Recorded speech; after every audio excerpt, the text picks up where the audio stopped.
गोरखपुर में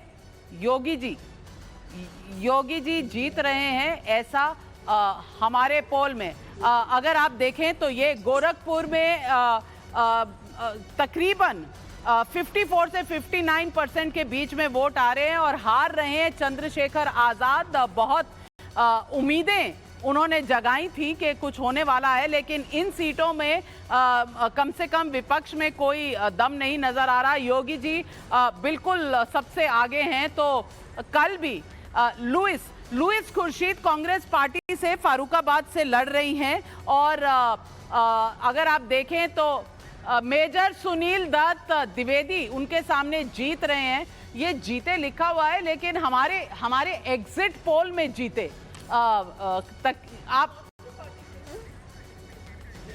UP seat का exit poll, तो यहाँ पर मेजर सुनील दत्त द्विवेदी बीजेपी के हैं, वो जीत रहे हैं फारुखाबाद में लुइस खुर्शीद के सामने। बड़ी नेता है, सलमान खुर्शीद जी की पत्नी है।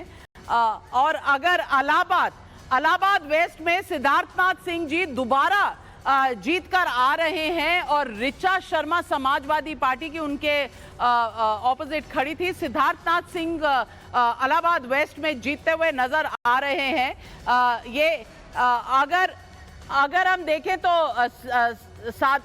ये साजन नगर का चुनाव है, फाजिल नगर का चुनाव है। सुरेंद्र कुमार कुशवाहा इसमें जीत रहे हैं और स्वामी प्रसाद मौर्य हार रहे हैं। ये बहुत बड़ा अपसेट है। स्वामी प्रसाद मौर्य खुद की सीट हार रहे हैं और मैं पूछना चाहती हूँ इस वक्त विवेक साइलेंस जी, बड़ा आप उड़ा कर ले गए थे स्वामी प्रसाद मौर्य जी को, लेकिन अपनी खुद की सीट हार रहे हैं स्वामी प्रसाद मौर्य।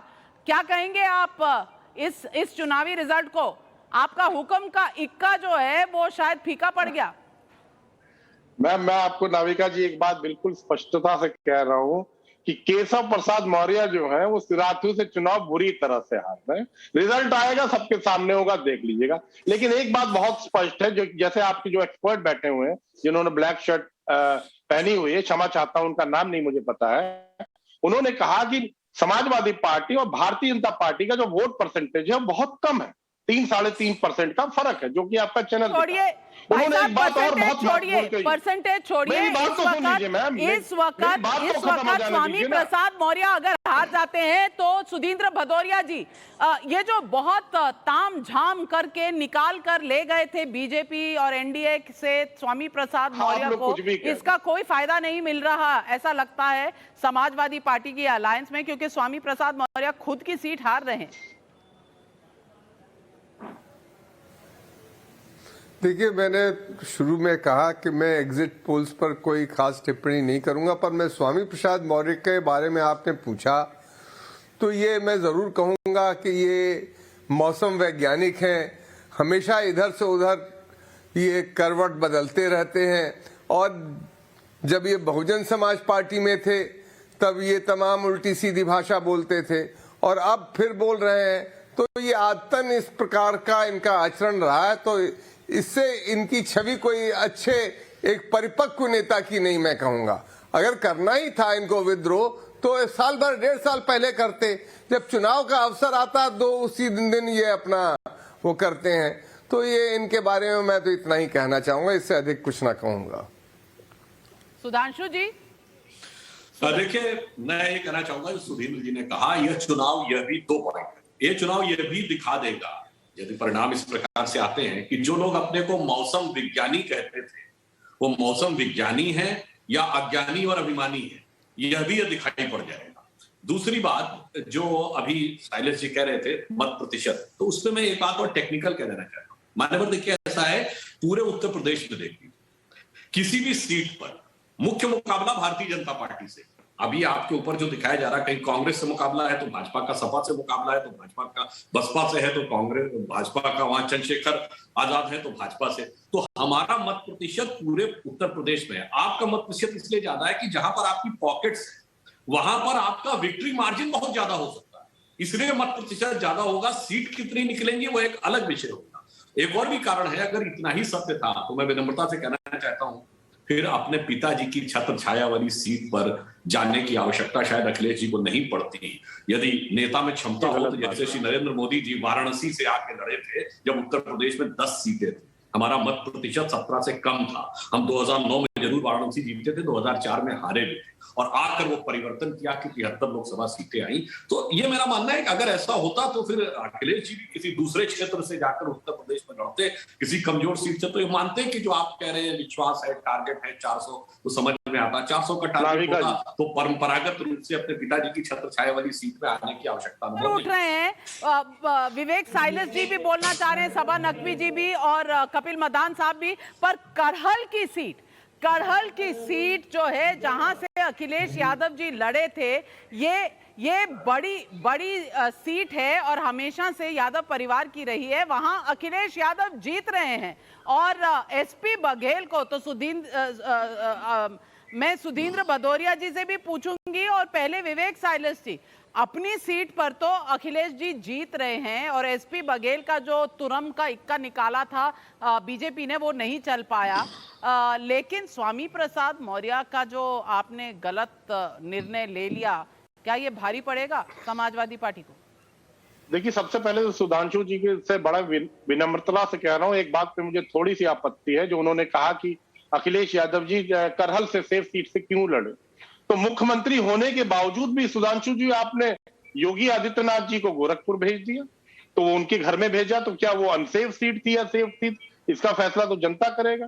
और नाविका जी, मैं बहुत आपसे जिम्मेदारी से कहना चाहता हूं, आपका जो एग्जिट पोल बता रहा, मैं आज उस पर प्रश्न चिन्ह लगाना भी नहीं चाहता। हमने क्या गलती की, क्या नहीं की, स्वामी प्रसाद मौर्य जी के आने से कितना फायदा या नुकसान हुआ, वो तो 10 मार्च को पता चलेगा। अभी तो हम स्पेकुलेशंस है, अभी तो हम देख रहे हैं क्या है क्या नहीं है। केशव प्रसाद, मैं फिर दोबारा कह रहा हूं, आपके बहुत बड़े चैनल पे बहुत जिम्मेदारी से कह रहा हूं कि उप मुख्यमंत्री केशव प्रसाद मौर्य सिराथू की सीट से बुरी तरह चुनाव हारने वाले हैं। चलिए, एक वीआईपी सीट हमने दिखा दी तो एक उन्होंने दिखा दी। सबा नकवी जी, ये जितने वीआईपी सीट्स हैं, योगी जीत रहे हैं, इसमें कोई सरप्राइज नहीं, अखिलेश जीत रहे हैं, इसमें कोई सरप्राइज, लेकिन अगर स्वामी प्रसाद मौर्य हारते हैं तो क्या ये एक बड़ा अपसेट होगा? देखिए नाविका जी, स्वामी प्रसाद और केशव प्रसाद मौर्य ये वो ही समुदाय है जिसमें पूरा बंटवारा हो गया।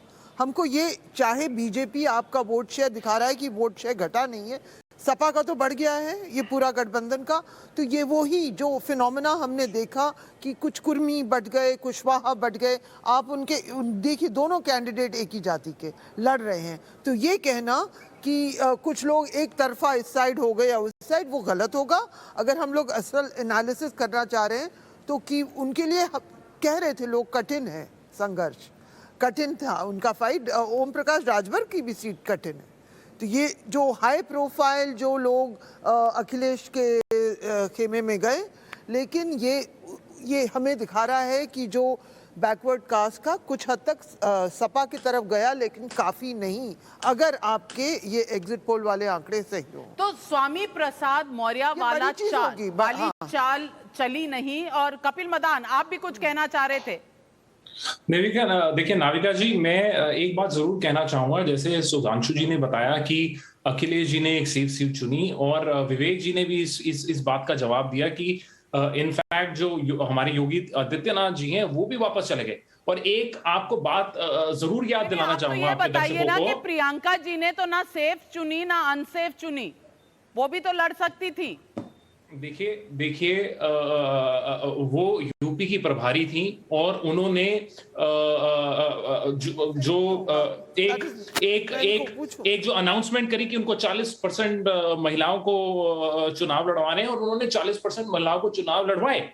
तो इसमें मुझे नहीं लगता कि ये कोई आर्ग्यूमेंट नहीं है कि वो, क्योंकि अखिलेश यादव भी पूरा, उन्होंने तो अपना वोट शेयर 22 से 35 तक ले आए हैं ना, वो भी चुनाव में मैदान में उतरे, आदित्यनाथ योगी भी उतरे। तो ये सही उदाहरण नहीं होगा। अगर प्रियंका गांधी उतरती, कहीं हार भी जाती, लेकिन अपनी सीट में अच्छा पार्टी को जड़ से उगाने की कोशिश